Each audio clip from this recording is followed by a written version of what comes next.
di hotel apa rumah dan lupa namanya. Jadi pada hari itu diadakan pengajian khusus, undangan khusus sempena hari keputraan Sultan Perak. Yang walaupun tidak ada kenangannya, saya hadir pada sisi yang sebelah malam dan penutupan dengan Raja Muda saya sudah tadi. Jadi saya dijadikan untuk membahas tentang kertas kerja tentang Wahabi. Jadi pada masa itu ramai di kalangan para hadirin yang kaget, yang terkejut, sebab biasanya kalau Al-Bajali atau Zainuddin Al-Bajali Al-Fakir yang disebut mesti yang disentuh tentang tabarruk, tentang ziarah kubur, tentang ziarah Masjid Nabawi, tentang kunut, zikir nyaring. Yang pada itu saya tak baca dulu lagi. Saya katakan, tahu tak nih Pak Wahabi yang merasa bangga dengan kewahabiannya, Pak Salafi yang merasa bangga dengan kesalafiannya. Tahu tak pergerakan itu bergerak seperti apa? Pergerakan tersebut tidak sebagaimana dikatakan, itulah pergerakan Islam untuk reformasi, untuk Islam, kemudian akidah. Tidak, bukan untuk memurnikan akidah, bukan untuk reformasi, bukan untuk bagat, tapi justru untuk pembunuhan dan peperangan. Gerakan Wahabi dalam catatan sejarahnya membunuh lebih daripada 12.000 orang yang tidak sependapat dengan mereka dan banyak di kalangan para alim ulama. Jadi kalau ada yang merasa dirinya daripada Wahabi, pada mukalah merasa malu sebab gerakan tersebut bukan gerakan sebagaimana dikatakan. Yang bertawasul dikatakan kafir. Kalau kita tidak ikut mengatakan kafir, kita pun juga akan menjadi kafir. Sudah kita kafirkan sependapat dengan mereka, tapi dengan kita tidak ikut gerakan tersebut pun juga akan diperangi sama mereka. Dengan Daham bin Wadan, peperangan yang berlangsung yang dipimpin oleh Muhammad bin Abdul Wahab itu tidak kurang daripada selama 30 tahun. Jadi dengan menggunakan aksi senjata teroris, kekuatan ekstrim, dengan menggunakan senjata tajam, itu bermula pada tahun 1159 sampai beliau wafat pada tahun 1206.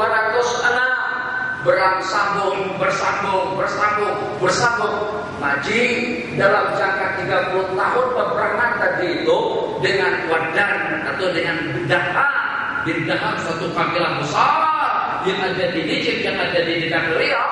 Terus selama 30 tahun memusnahkan korbannya tidak kurang daripada 4.000 orang. Apa yang dinyatakan di situ daripada 4.000 tadi itu, kata yang menulis sejarah tersebut, minal muslimin, yang dibunuh di kalangan kaum muslimin. Muslim itu pengikut Muhammad bin Abdul Wahab. Kita ini dikatakan kafir. Al-muwahhidin, ahli tauhid mereka, muslimin mereka, mukminin mereka. Selebihnya daripada itu kafir. Jadi mereka tidak mau. Dan salafi-salafi kita di sini seperti nak cuci tangan, ingin membersihkan lembaran pengorbanan dan perjuangan mereka itu seperti apa? Itu tak betul. Itu direkayasa saja, itu dibuat-buat saja, itu tak ada, itu hanya ada dalam karangan tutur guru Tama saja. Nah, ini yang berbicara tangan mereka yang menulis, tangan mereka yang mencatat, di mana dengan sejarah Najd namanya Tarikhun Najd. Tarikh Najd itu ditulis oleh Syekh Gunay atau Ghanna yang berteman baik dan yang semasa dengan bin Abdul Wahab atau Muhammad bin Abdul Wahab. Tuan Haji, Nabi kita pernah bersabda, kenapa ada macam ini? Ada lagi dapat dalam paham ini Salafi. Jadi pada saat Nabi kita di Madinah, Nabi kita katakan Allahumma barik lana fi yamanina wa barik lana fi syamina. Ya Allah, berkatilah Yaman kami, berkatilah Syamnya kami.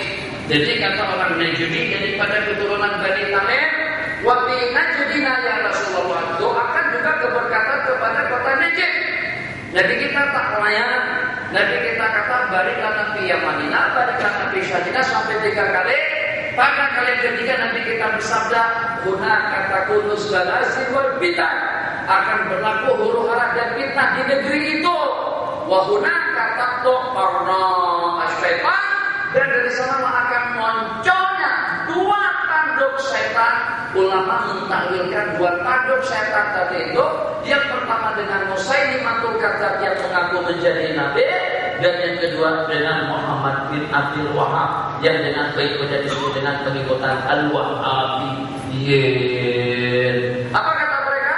Daripada 4.000 orang yang terbunuh, 1.700 orang daripada al-mu'minin dan 2.300 orang daripada orang-orang kafir.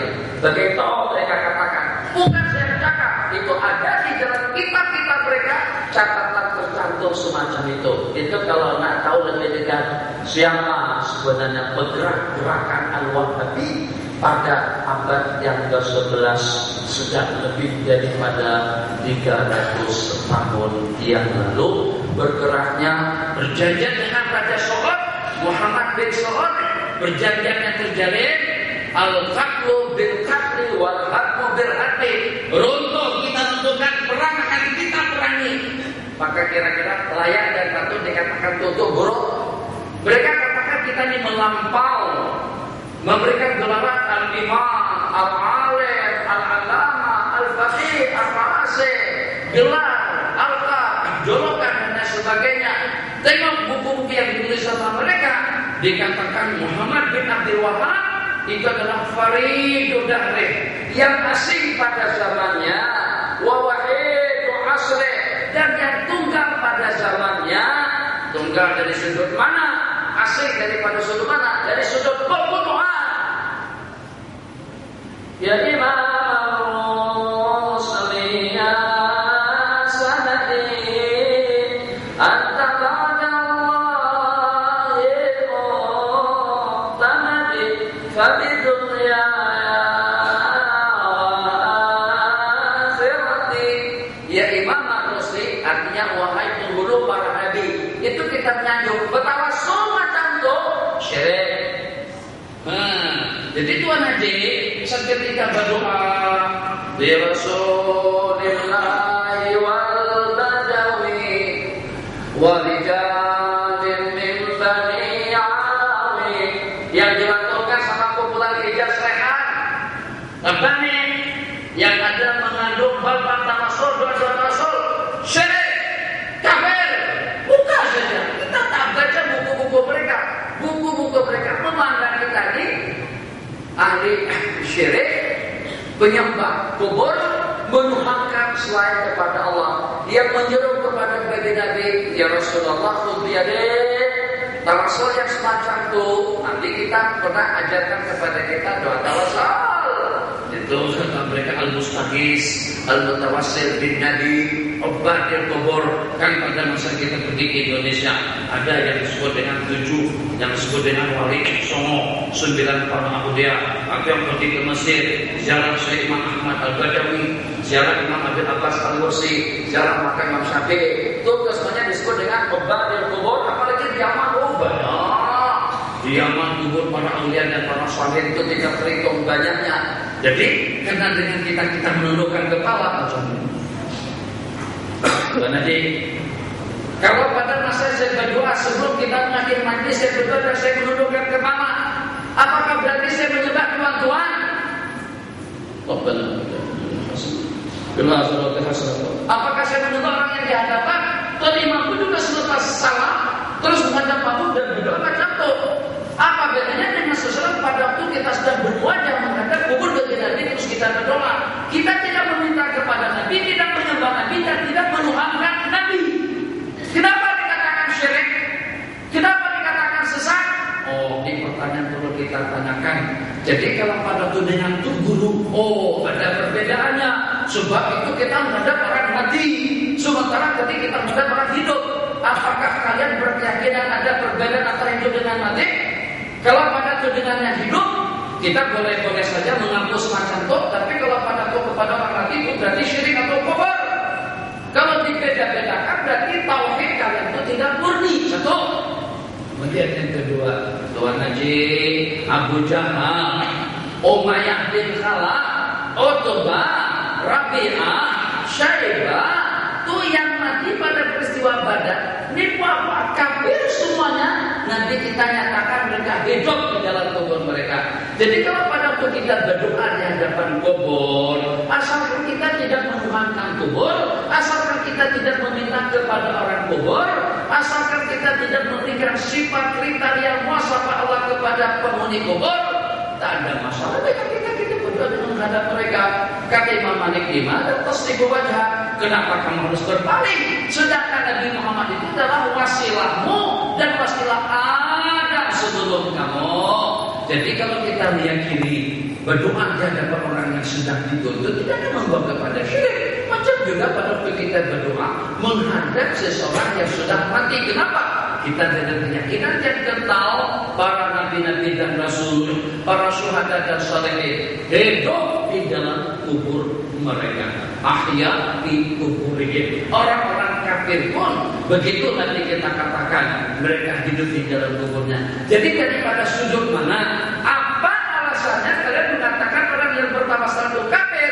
Jadi mengkafirkan orang yang bertawasul, mengkafirkan orang yang tidak mengkafirkan mereka, akhirnya aksi kekuatan dengan menggunakan senjata tajam pada saat itu lebih daripada 12.000 orang. Tak kisah apakah itu dengan bayi yang sedang menyusu, apakah perempuan yang sedang hamil, atau di mana kita bersalah. Kenapa? Kumpulan kafir semuanya. Bukan lembaran sejarah pada tahun 1217 Hijriah seketika pasukan Wahabi menaklukkan dan menguasai kawasan Taif. Tuh tersayat-sayat hati dan rasa anak cucu mereka masih ingat. Yang macam mana pun tetap saja mereka menyimpan rasa dendam dan benci dengan gerakan Wahabi.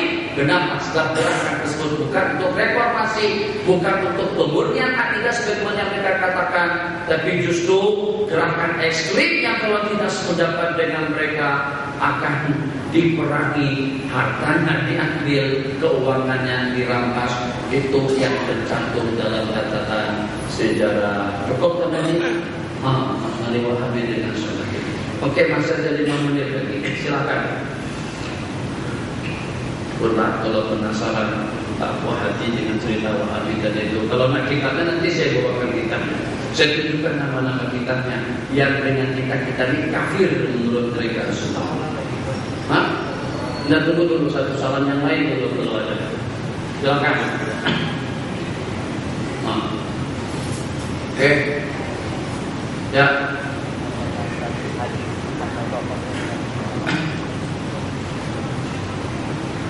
Assalamualaikum warahmatullahi wabarakatuh. Saya mau tanya kedudukan hadis, sama ada ini hadis ataupun kalam ulama atau sahabatun Nabi. Allah. Jadi yang ditanyakan tentang hadis yang dikatakan atau yang bunyinya an-nadhafatu minal iman. Ada riwayat lain hadinun nadhafatu. Jadi kalau an-nadhafatu minal iman itu adalah merupakan untayan daripada munjal hikmah, tapi dia berdasarkan daripada hadis yang dari kita tadi an-nadhafatu minal iman. Al-iman adilun nadhafatu, itu ada hadis adilun nadhafatu. Agama itu adalah kebersihan. Ada riwayat yang lain adilun muamalatu. Din itu agama itu adalah pergaulan yang elok. Banyak hadis-hadis yang seumpamanya. Jadi kalau seandainya ada yang mengatakan an-nadhafatu minal iman, kalau seandainya itu bukan hadis sekalipun, kalau dia tidak lebih daripada ungkapan muncar hikmah daripada ulama atau juga daripada para sahabat, dari sudut mana itu memang betul. An-nadhafatu minal iman. Nabi kita bersabda, la salata. Nabi kita bersabda, miftahu al-jannati as-salatu wa miftahu as-salati taharatu.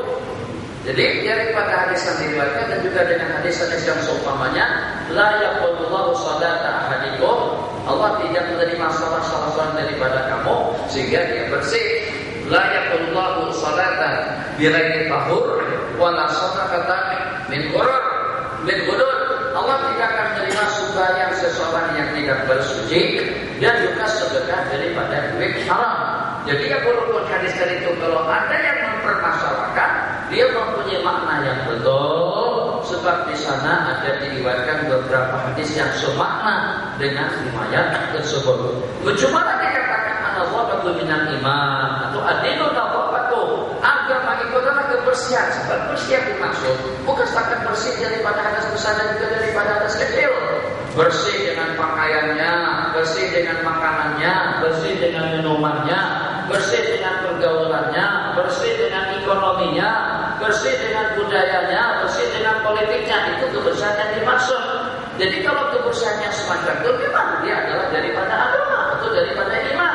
Bahkan ad-dinun nabawatu, agama itu adalah kebersihan. Agama lah yang membersihkan kita daripada segala yang menodai hidup, daripada segala perkara mungkar.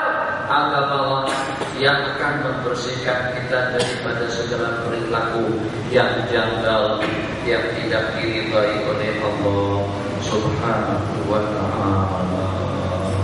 Ada lagi terakhir 3 menit. Ada waktu.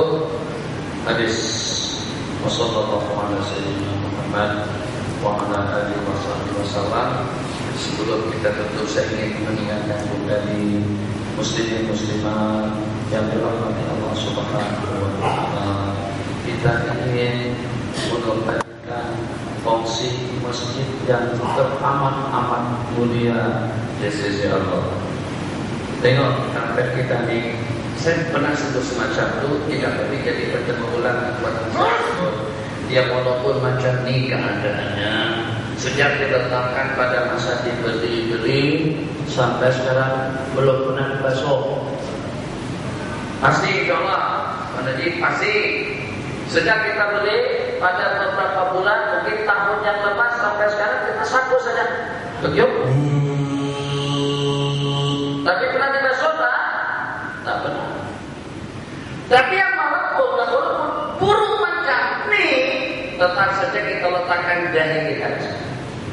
Sahaja istana, tebalnya kapet di istana, permadaninya, hambanya, perhiasannya, masya Allah tidak kurang daripada 5 sen.